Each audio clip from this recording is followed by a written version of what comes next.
Bat হাতে দারুণ performance করেও টেস্ট দলে জায়গা পাচ্ছিলেন না সরফরাজ খান। 2024 সালে টেস্ট অভিষেকের পর ভারতের হয়ে 6 ম্যাচে 1 সেঞ্চুরি ও 3 ফিফটিতে 37.10 গড়ে তিনি করেছেন 371 রান।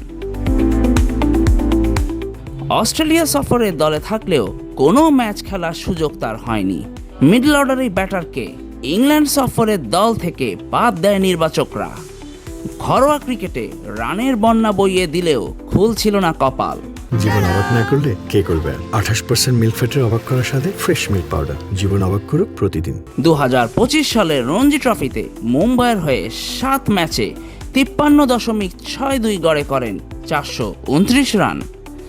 অবশেষে প্রায় 2 বছর পর ভারতীয় দলে ফিরলেন সরফরাজ। উদীয়মান ব্যাটার সাই সুদর্শন পায়ের চোটের কারণে ছিটকে যাওয়ায় শ্রীলঙ্কার বিপক্ষে আসন্ন টেস্ট সিরিজে তিনি স্কোয়াডে ডাক পেলেন।